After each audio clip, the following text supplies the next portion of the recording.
বন্ধুরা, home maker blogger Dipanwita নতুন একটা ব্লগে তোমাদের সবাইকে স্বাগত জানাই। আজকের ব্লগটা 2025-এর 22শে মার্চ আরসিবি ভার্সেস কেকেআর এর অনলাইন এবং অফলাইন টিকিট নিয়েই কিছু বলার আছে, তোমাদের কিছু ইনফরমেশন শেয়ার করার আছে। অনলাইন এবং অনলাইনে যে টিকিট 900 এবং 2000 টাকার যে টিকিটটা আছে সেটা উইদিন 5 মিনিটস পুরো সোল্ড আউট। এবারে 5 মিনিটস বলছে, কেউ আধ ঘন্টা বলছে, আমরা পাইনি। বেসিক্যালি যখন খুলেছে তখন সোল্ড আউট, সেই দিন থেকেই দেওয়া চালু হয়েছিল। তো আজকে আমি গিয়েছিলাম ইডেন গার্ডেন না মহাবাডান স্পোর্টিং ক্লাবের সামনে। তো সকাল 6টার সময় পৌঁছে গেছি ওইখানটাতে। পৌঁছে গিয়ে দেখি আরো অনেকে, মোটামুটি তখন আরো 200-300 লোক ছিলেন, তারাও ওইখানে সবাই লাইনে দাঁড়িয়ে গেছিলেন। আমরা রীতিমতো তাদের মতনই আমরা লাইনে ছিলাম। তারপরে লাইনে থাকার পর কেউ কেউ বলছে এখানে 1200 টাকায় ব্ল্যাক হচ্ছে আর কি, 1200 টাকা 900 টাকার টিকিটটা 1200 টাকা দিচ্ছে, 1200 টাকা দিচ্ছে, কিন্তু আমাদের চোখে পড়েনি। যাই হোক, সেটা আমরা চেষ্টা করিওনি আর চেষ্টাও করিনি নেওয়ার জন্য। আমরা লাইনে দাঁড়িয়ে যেটা নর্মালি যেভাবে হয় সেভাবে চেষ্টা করছিলাম। তারপরে 10টার সময় আসলেন, ওনারা একটা বোর্ড লাগালেন যে 3500 আর 5000 টিকিটটাই পাওয়া যাবে। রীতিমতো আমরা তারপর জিজ্ঞাসা করলাম, ওইখানে পুলিশ কর্তৃপক্ষরা ছিল, তারা জিজ্ঞাসা করলাম, তারা বললো না দাদা, আমাদের এইখানে আর হবে না, এর মনে হচ্ছে এটা 2000 আর 900 টাকা টিকিট সোল্ড আউট হয়ে গেছে, ওই টিকিটটা এখন এই মুহূর্তে দিচ্ছে না, আপনাকে 3500 আর 5000 টাকার যে টিকিটটা আছে সেটাই মাত্র পাবেন। আমরা তবুও আশা নিয়ে দাঁড়িয়েছিলাম অনেকক্ষণ, বলতে গেলে 12:30-1টা নাগাদ আমরা ছিলাম। তারপরে যখন রীতিমতো দেখা গেল যে না, পাওয়াই যাবে না, ওরা বলেই করছে,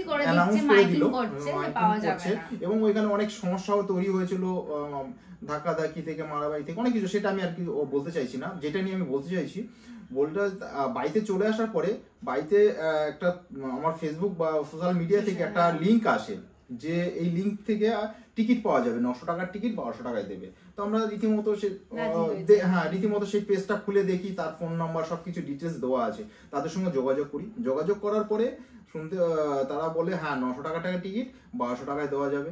আমরা তাদের সঙ্গে যোগাযোগ করে উনি বললেন যে ফার্স্ট আপনাকে পার টিকিটে 500 টাকা করে অ্যাডভান্স দিতে হবে, তারপরে ওরা মেলের থ্রুতে একটা আমাদের একটা লিঙ্ক পাঠাবে, লিঙ্কে কিউআর কোড থাকবে। সেকেন্ড যখন আমাদের ওটা চলে আসবে, তারপরে ফুল পেমেন্ট করতে হবে 1200 টাকা, যে বাকিটা থাকবে ওই টিকিটটা হাতে দেবে, মানে খেলার দিন ওই আর আসবে না, ওটা খেলার দিনে আমাদের হাতে দিয়ে দেবে। ওনার অ্যাড্রেসটা আমাদের বলে দিয়েছিল, ওনাদের অফিসটা কোথায় আছে। তারপরে আমরা বললাম ঠিক আছে, আমরা রাজি হয়ে গেলাম। তারপর ওনাকে টাকাটা আমরা অনলাইন করে দেওয়া হয়।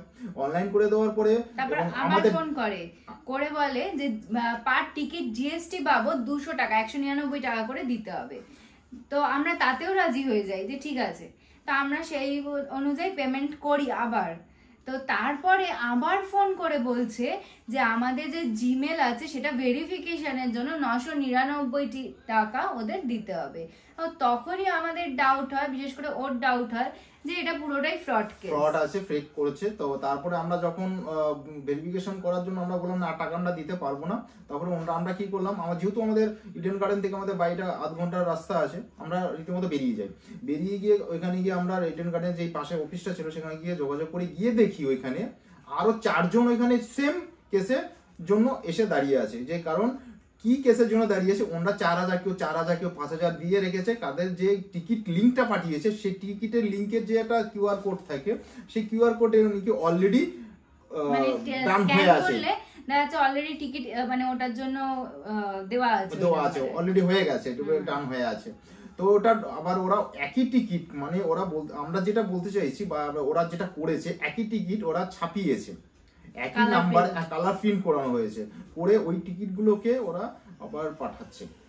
ঠিক আছে, আমরা যখন ওই কথা ওনাদের সঙ্গে হতে হতে এই পাশেই কি প্রশাসন ছিল, তারা চলে আসার পরে আমাদের জিজ্ঞাসা করে কি সমস্যা। তখন আমরা বললাতেই ওনারা আমাদেরকে নিয়ে সেই দোকানে যায়, যেই দোকান থেকে এই এইটা করছিল, তারা নিয়ে গিয়ে ওনার কাছে আগে পুলিশ কর্তৃপক্ষ তারা জানতে চায় আপনার কাছে কি ডিটেলস আছে যে আপনি ওনাদের টিকিট দিয়েছেন। উনি যখন দেখাতে পারেননি তখন বলে ওনাদের টাকাটা রিফান্ড করে দিতে। তো ইনস্ট্যান্ট আমাদের টাকাটা রিফান্ড হয়ে গেছে। কিন্তু যেটা আমরা মানে ভিডিওটা করার উদ্দেশ্যটা যেটা, আমরা ঠকেছি, আর এরকম ভাবে আরো হবে, কারণ যেদিনকে 22শে মার্চ এপ্রিল 22শে মার্চে যেটা হবে কি অনেকে টিকিট নিয়ে দেখবেন যেখানে বাইক রাখার জায়গাগুলো আছে পার্কিং রাখার, সেখানে টিকিট নিয়ে ঘুরে বেড়ায় ব্ল্যাকাররা। তো বলে যে 900 টাকার টিকিট, 1500 টাকা, 2000 টাকা, একদম নেবেন না, ওটা পুরোপুরি স্ক্যাম আছে। ওটা কোনো অলরেডি ওটা কিউআর কোডটা স্ক্যান করবে, দেখবে ওটা অ্যালোটেড টিকিট অন্য নম্বরে অলরেডি হয়ে আছে, তো আপনারা এটা নেবেন না। সেই কারণের জন্য এই ভিডিওটা করা। আর এই ধরনের স্ক্যাম হচ্ছে, কেউ ওই স্ক্যামে আর ফ্রডে পা দিও না, কারণ প্রচন্ড ভাবে স্ক্যাম হচ্ছে, এটা পুলিশ নিজে বলেছে।